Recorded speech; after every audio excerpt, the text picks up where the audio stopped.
Ele fundou, ao lado do irmão, uma das primeiras fintechs do Brasil para atender uma demanda de pequenas empresas, microempreendedores.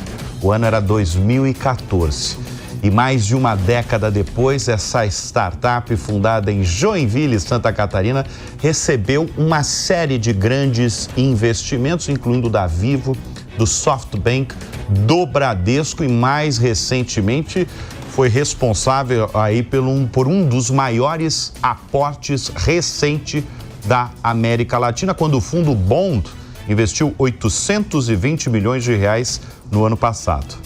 Nós vamos conversar com Piero Contesini, da Azaz. Obrigado pela presença aqui em nosso estúdio, Piero. Piero, o cenário macroeconômico, ele é muito sensível para as pequenas e as médias empresas, que é o público que vocês atendem, né, desde o início. Só que, no entanto, vocês têm crescido, né? Vocês atingiram, agora, maio, a marca de 500 milhões de reais em receita recorrente, com mais de 200 mil clientes. Qual que foi o segredo? Eu diria que não tem somente uma resposta para essa pergunta, mas nós nascemos em 2014 com uma missão muito focada e até certo ponto genuína de ajudar o pequeno negócio a reduzir o esforço que ele tem em receber dinheiro.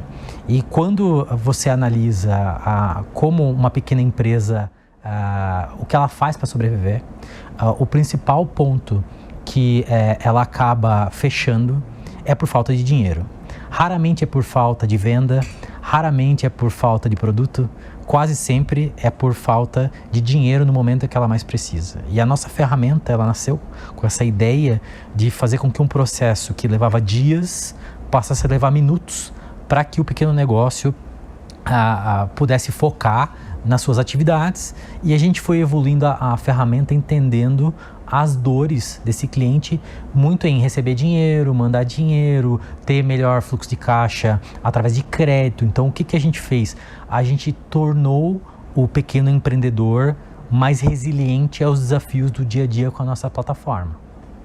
Você falou de dor, você falou a palavra que bons empreendedores gostam de usar, porque a partir da dor do cliente, da dor do setor, que em geral vem grandes negócios. E vocês têm mais de 230 mil clientes, né? Então talvez você é uma autoridade, muito provavelmente você é uma autoridade sobre esse universo dos pequenos e médios empreendedores. Hoje, Piero, qual que é a maior demanda desses pequenos e médios empreendedores brasileiros? Eu diria que com certeza aumentar sua produtividade, porque no final do dia nós estamos num cenário macroeconômico desafiador, e o quanto mais a PME consegue entregar o seu trabalho mais rápido, ser mais ágil, reduzir custos, mais aumenta a chance dela sobreviver no tempo. A plataforma de vocês, desde o início, é uma plataforma de tecnologia, é uma plataforma financeira que ajuda esses pequenos e médios empreendedores, né? Desde o fluxo do caixa. Esse é o business de vocês, é isso? Nós somos uma mistura do que você pode pensar com um banco, junto com um software de gestão e uma série de outras ferramentas para automatizar diversos processos do dia a dia dos nossos clientes. Então, a nossa razão de existir é que, ao nosso cliente utilizar nossa plataforma, seja pela web, seja por telefone, essa PME, ela não tem a necessidade de ter uma conta bancária, de contratar um software de gestão, de contratar um software de CRM, de relacionamento com os clientes. Ele utilize a nossa plataforma e a gente provenha todas as soluções, sendo nossas ou até de terceiros. Você falou de banco, você se considera um banco? Hoje nós somos classificados como uma instituição financeira, nós temos 2 licenças bancárias, uma de instituição de pagamentos e outra de sociedade de crédito direto, que as duas juntas dão para nós a mesma possibilidade de prover serviços financeiros que um banco comercial pode fazer. Eu falei logo no início deste bloco sobre a série de investimentos que a startup do Piero junto do Diego, o irmão, vem recebendo ao longo do tempo. E o mais recente aconteceu há um ano, quando o Bondo, aquele fundo importante e conhecido, é um fundo dos Estados Unidos, né? Isso, da Califórnia. Aportou ali na startup, na fintech, 820 milhões de reais. O que foi feito com esse dinheiro? Nós tínhamos 3 usos principais, temos ainda. 1/3 é para aumentar o time, principalmente em engenharia e produto. Então, construir produtos cada vez mais rápido. 1/3 justamente... E contratar engenheiro. Aumentar a equipe. Então, 1/3 do capital é para isso. 1/3 é para capital regulatório, justamente como você bem entendeu, nós temos essa característica de banco, então a gente precisa deixar um dinheiro guardado como uma espécie de garantia para o Banco Central, e 1/3 para compra de outras empresas. Então vem aquisições aí. Estamos estudando e sempre procurando. Piero, você falou de contratação de pessoas, especialmente contratação de engenheiros. A gente já trouxe 2 vezes aqui recentemente esse tema de engenheiros no Brasil, porque a gente inclusive recebeu pesquisas sobre um fenômeno recente acontecendo no Brasil do baixo interesse pelo curso de engenharia no país. Tem até um número, 12%, que para mim eu fiquei impressionado com esse valor. Você percebe isso no seu dia a dia? Você que tem recrutado engenheiros no país? Temos bons engenheiros novos, jovens no mercado? Você está com dificuldade de contratar ou não? Sim, com certeza. Está com dificuldade? É difícil. A questão toda é que não é um problema no Brasil, é um problema do mundo. Então, no mundo todo, não existem engenheiros o suficiente para atender o que se precisa criar em termos de tecnologia. No Brasil, a gente tem um problema maior, porque você tem uma educação que não é tão estruturada, então você não incentiva os jovens a entrar em cursos de ciência, de tecnologia, de exatas, né? Então você tem um déficit maior. O que a gente faz muito, e eu diria que funciona muito bem, é que nós temos programas desde estágio, jovem aprendiz. Então a gente começa na base a ensinar jovens que ainda não estão no caminho de ciência a gostarem disso e, eventualmente, quando eles quiserem ir para a faculdade, eles já estejam com pelo menos uma ideia do que é virar um programador. Como eu falei no início deste bloco, a companhia foi fundada em 2014, mas a ideia vem antes. A ideia vem de 2010, né? Você e o seu irmão. E eu chamo a atenção porque o Brasil, nos últimos anos, né, na última década, virou um celeiro de fintechs, né? As startups do setor financeiro. Mas como é que foi fundar, Piero? É uma das primeiras do Brasil. Foi muito desafiador. O que mais me falavam é que eu ia ser preso. Preso? Por quê? Porque no final eu movimentava o dinheiro dos meus clientes e eu não era um banco ainda. A regulamentação que criou o conceito de empresa que eu sou, que chama uma instituição de pagamentos, nasceu em outubro de 2013.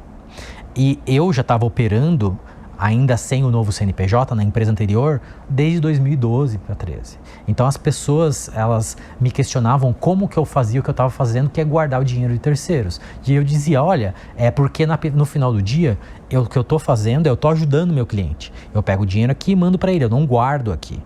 E eu explicava isso e eu recebi dezenas de nãos de investidores falando, olha, o teu negócio não vai sobreviver, os bancos vão te matar, o governo vai te mandar prender. Então era um negócio, todo mundo achava que era um negócio que não podia ser feito.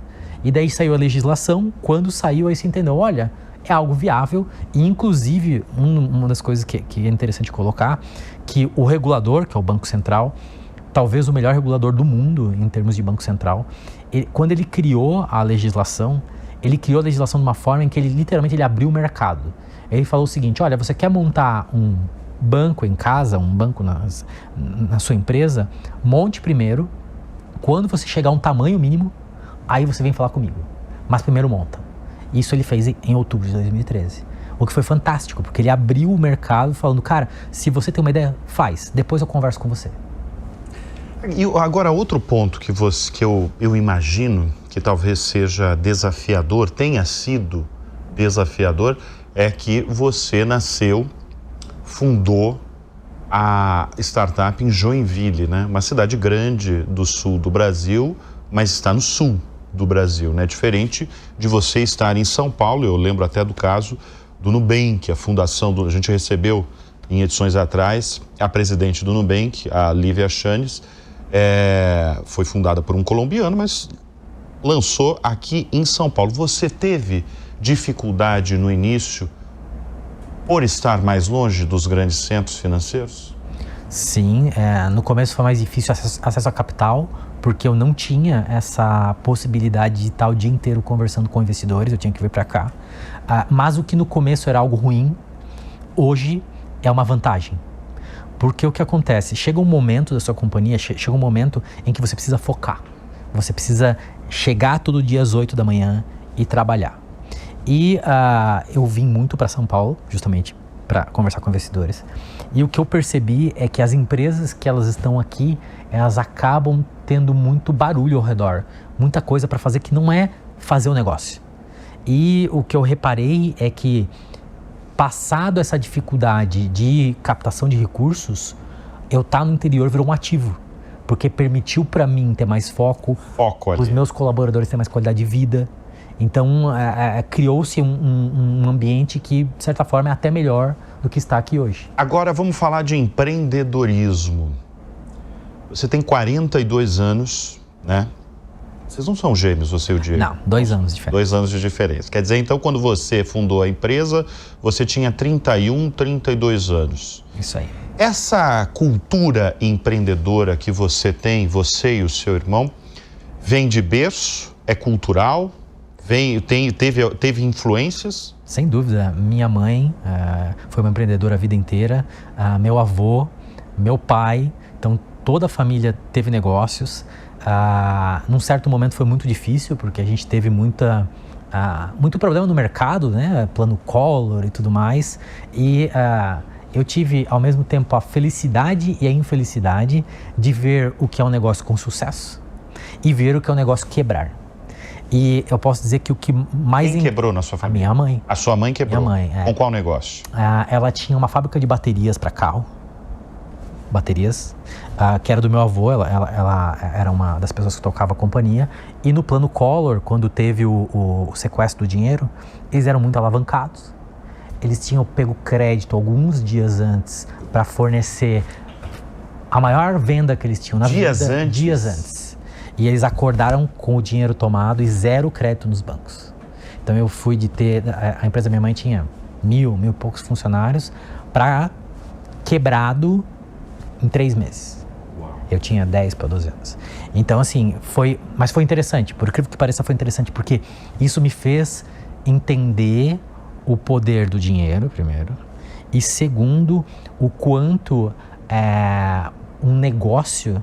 ele realmente impacta a vida das pessoas, porque eu consegui ver o quanto esse negócio ajudava milhares de pessoas e de um dia para o outro essas pessoas não tinham empresa, não tinha nada, não tinha emprego. Então, para mim, apesar de ter sido muito traumático, talvez foi uma das coisas que forjou a minha vontade de fazer o Asas. Mas qual que é a maior barreira hoje para fazer negócio e empreender no Brasil? Eu diria que o nosso sistema tributário, que é extremamente complexo. Eu diria que altas taxas de juros, que faz com que o acesso a capital esteja muito difícil, e a gente tem um incentivo perverso em que quem tem dinheiro vai colocar o dinheiro em renda fixa e não em renda variável, então ninguém está investindo em coisas de risco.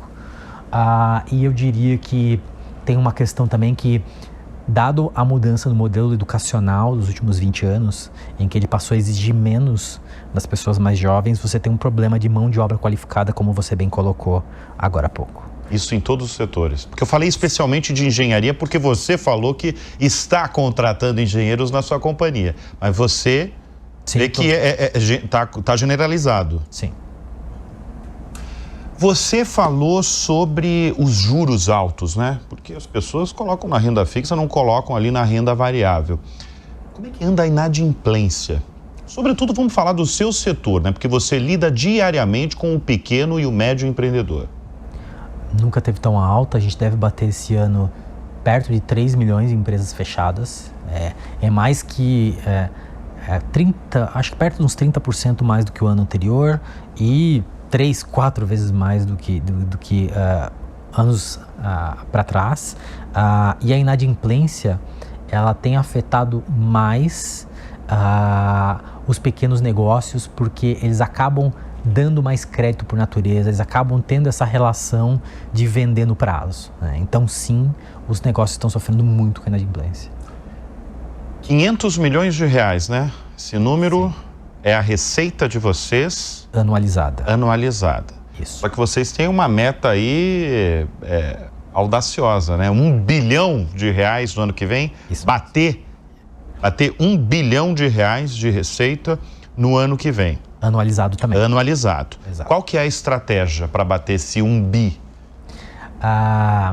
Ser cada vez melhor em atrair novos clientes, então aumentar o que a gente chama de funil, a boca do nosso funil para ter mais clientes, e vender mais produtos para os clientes. Então a gente está cada vez mais apostando em, ok, eu sou bom em trazer o cliente, mas eu tenho que ser ainda melhor em mostrar para ele todos os produtos que eu tenho para eles e fazer com que, ou ofertar para que eles utilizem. A gente chama isso uma estratégia de upsell, ou venda adicional à base de clientes existentes. Então é um vetor duplo, né?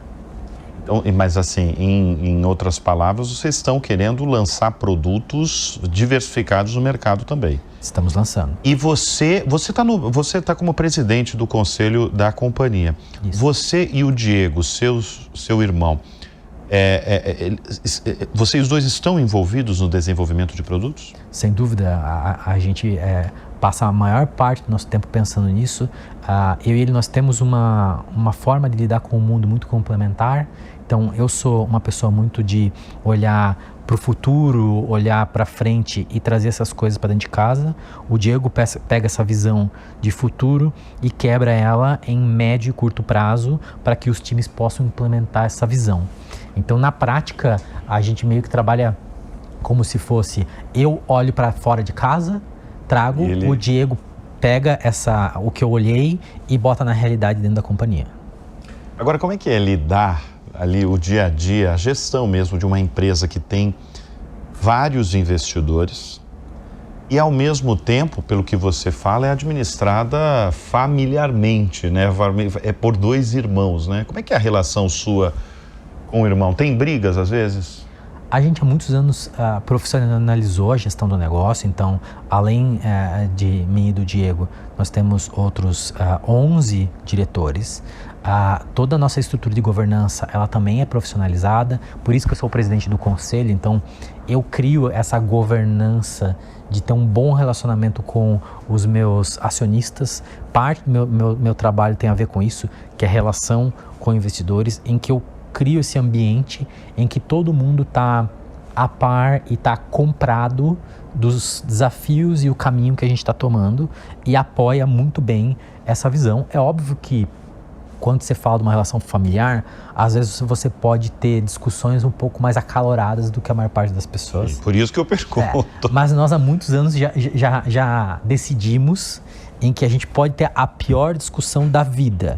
Aí um vira para o outro e fala: vamos tomar um café, a gente vai tomar um café e tá tudo certo. Porque a gente sabe que amanhã a gente vai estar junto de qualquer jeito, não importa o que aconteça. Então, nós já superamos essa questão de que a gente pode discordar veementemente de um assunto, mas a nossa relação, tanto pessoal quanto societária, é muito superior às nossas opiniões. Então, tu aprende a lidar com o tempo, né?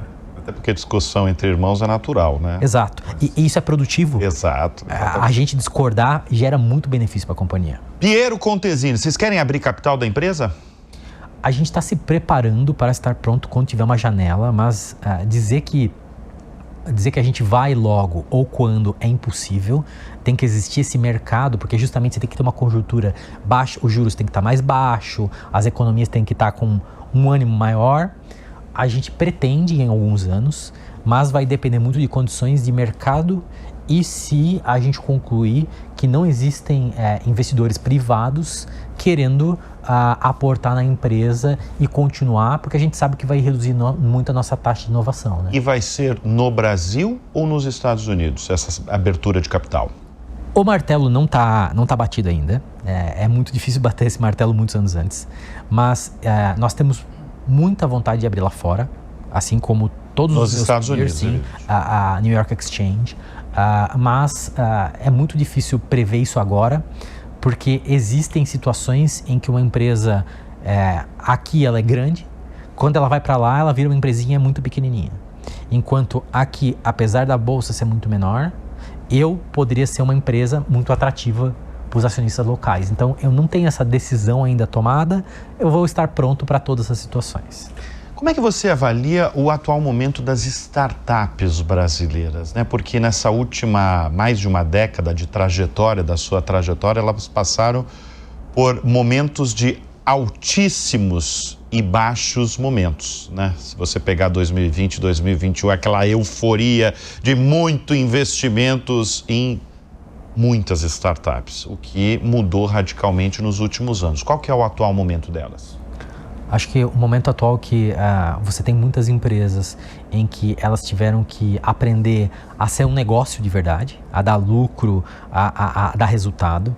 E você tem muitos negócios em que eles não eram viáveis. Então, não eram negócios em que tinham os fundamentos, que você muito bem sabe. Então, você está no momento em que está separando o joio do trigo e as empresas que estão crescendo são as empresas que fizeram a lição de casa e se tornaram negócios de verdade, como negócios devem ser, que devem gerar resultado. Então, eu diria que ela criou essa arrebentação em que só sobrevive quem de fato tem negócio que faz sentido. Ô Piero, você é um caso de sucesso, sem dúvida, quando você analisa um negócio, né, uma startup que tem essa representatividade no mercado, né? Você, em pouco mais de 10 anos, mais de 230 mil clientes, essa quantidade de investimentos que você tem recebido ao longo dos últimos tempos, o que foi determinante? Eu sei que você tem 42 anos, você tem uma estrada aí longeva pela frente, mas o que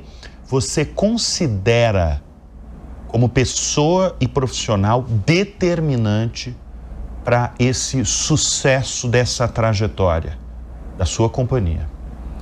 Eu diria que ter tido a sorte, ou talvez estar no lugar certo para trazer pessoas muito boas para nos apoiar. Então eu diria que a gente ter pessoas melhores do que nós nos seus campos foram determinantes, foi uma questão determinante.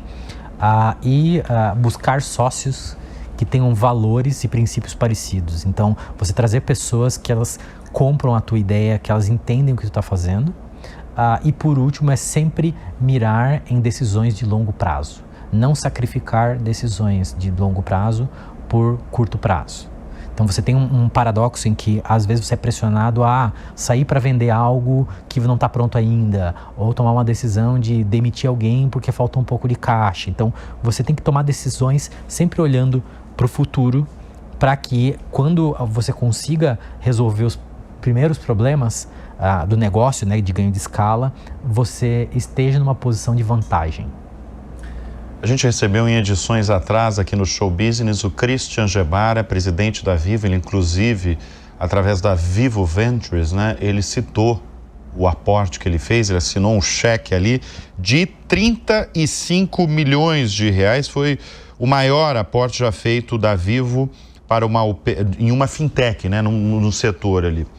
Qual que é o interesse deles, né? Eu estou falando da operadora, da Vivo, em vocês. Excelente pergunta. Um dos maiores desafios de empresas de utilities é como que ela se torna cada vez mais presente no dia a dia dos seus clientes. E a Vivo tem uma base de clientes relevante. Se não me falha a memória, algo em torno de 3 milhões de CNPJs considerados pequenas empresas.